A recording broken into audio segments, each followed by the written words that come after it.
Hello there, Ray here, and in this video I will be going over how to build up the Sheep Cannon 3000. This is a custom cannon that I designed for none other than Hermitcraft member Rendog for the Mycelium resistance. This thing is quite compact but puts out a huge punch. Let's go ahead and activate it. You guys can watch it work. We got some sheep in there, we got some TNT. We'll launch those sheep upwards and they go very high. And shortly afterwards, we launch more TNT and we launch the sheep all the way across the sky, and they get spread out and slowly drift downwards. This would be an effective way to distribute tons of sheep all over the HEP location, and they would eat up the grass, allowing the mycelium to spread even further. Check out Rendog's channel for how the battle between purple and green is going down on the Hermitcraft server. They're going to have a big showdown really soon. The machine works quite slick. You would put in the mobs that you want to have blasted off right here.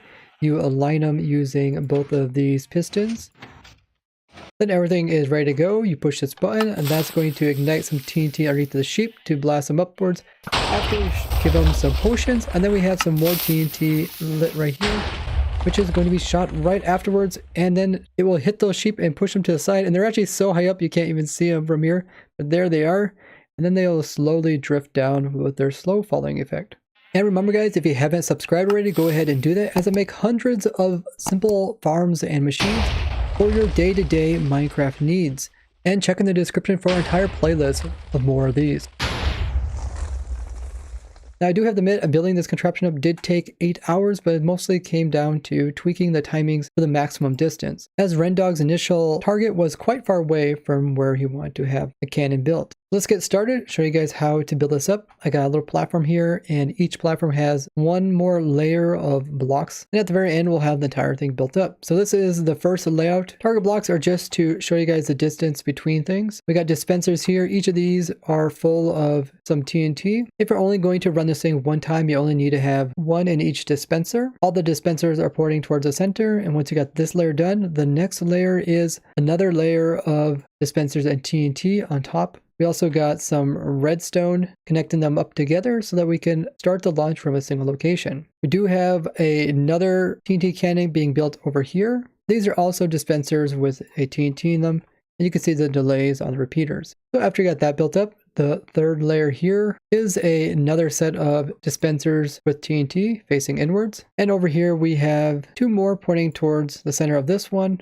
We also got a waterlogged ladder facing on this side, and blocks on the other two sides. Now when it comes to redstone, you can see this row of repeaters here on all 4 redstone ticks of delay, and then we have some more blocks placed in over here with some more repeaters coming to this other part. The next piece is another layer. In this cannon over here we have one more layer of dispensers and TNT, and we got a normal piston all facing inwards. For the cannon that contains the sheep, we don't have any more TNT, but we do have a dispenser which has a slow falling potion. And we have a ladder up against this side. The rest is some blocks which are placed in, including some redstone and repeaters here, all on the full delay. You can always pause it if I'm going too fast. So the next layer looks like this. For this far cannon, we have another layer of dispensers with TNT in it. Over here where we have the sheep, we have another dispenser, but this one now has Turtle Master. We also have some extra storage if you want to use this cannon multiple times. So slow falling makes the sheep fall down slowly so they don't hit the ground and die. For the Turtle Master, gives them super high resistance, so they're able to survive the initial blast as well as the sideways shooting blast.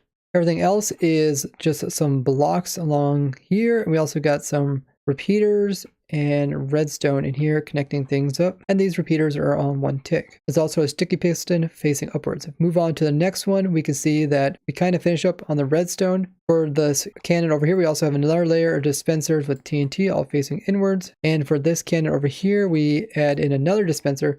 This has regen 2 potion inside of it. This is to heal the sheep while they are up in the air. That way their health is high enough so that when you shoot out the second cannon, they don't die from that explosion because it happens very close to them. And we also have some extra storage for potions. We have 2 pistons which are sticky facing inwards towards this hole. This is what we're going to use to align the sheep, because if they're not perfectly aligned, when they get blasted upwards, they're going to kind of bump each other and spread out before we send them sideways, which we do not want. And that's why aligning them is important. The rest is just some redstone. You can see we got some repeaters here on full delay. And it comes over here and connects all this redstone up and more redstone over here. So that is what this one looks like. Let's move on to the next one. We're very close to being finished. This far cannon over here, we have another layer of dispensers plus TNT, all facing inwards. And over here, we finish off the top of this cannon just by placing in some blocks to align the mobs, make it a little easier to get them in there. We also have extra storage for more potions if you want to use it multiple times. But there's not much left on that layer. And this is what it looks like. In the next layer, all we do is add a bit of redstone on top of this. So it all connects up. And we add in some more glass to help get mobs inside of here. So that is the entire cannon. If I did go too fast, you can always go back and pause, or you can check out the world download or schematic of this, which I'll provide down below. The build itself isn't too complicated. Having it kind of compact down to a smaller area does make it look more complicated than what it really is. Now this cannon can work for other types of mobs like cows. Keep in mind that the max cramming is typically 24, so you can only put in 24 mobs before they start taking damage. You want to make sure they're completely healed before you launch them, because this machine will put them very close to dying, but the potions will regenerate them. Now to get the mobs in here, I'd recommend having like a little mob farm up here and then just push them downwards into this tube. Important thing is to align them both directions. That way when the explosions happen underneath of them, they'll send them straight upwards in one big group, making it easy for the next TNT to push them to the side. But whatever mob you choose, make sure you only do that one type. Otherwise, the different sizes can make them push them around. So besides aligning the mobs, another important thing is that they don't die on the explosion that is right underneath of the feet. And that's why we give them these potions. Turtle Master is most important because it gives them resistance. That way we can get them close as possible to the explosion down here, so we can send them high as possible without them dying. The regen and the slow falling are given at this time as well. That way the cows have all the effects right as they leave the cannon. Now the second cannon over here, which is responsible for moving the mob sideways, has two parts to it as well. The very bottom part down here is the dispensers, which will send the TNT upwards. And then these dispensers up here with TNT are the TNT that actually flies upwards and send the mobs to the side. So if we go ahead and activate this, you can watch how the TNT goes off. We put some down here, and then we put some up here, and then these down here push the top ones upwards, and then they go way up in the air before exploding. So both of these cannons have TNT on the bottom to move the entities above them upwards into the air. One just does the mob, and one just does more TNT. Now just like the mobs, we want to make sure that the TNT, when it comes out, is kind of all in the same spot. Because when it comes out of these dispenser, it can be a bit random where it ends up within this block. And that's where we have a piston down here to align all of the ones down here. So essentially this piston is going to come out, go inside of the TNT entities, then it's going to retract, and it's all going to shove them to exactly one spot. Same thing for this piston. All the TNT is going to land here and then get pulled across and get as close as possible to the piston over there. Let's go ahead and activate it a second time, and you'll watch how these pistons work. Pistons will extend at the very last moment, and then they will send them upwards. If there would be a little bit of randomness when the TNT gets launched out of here, they could kind of get shot all over the air. They wouldn't have a consistent blast to move the entities over. So keeping everything nice and neat and aligned can make these explosions very consistent.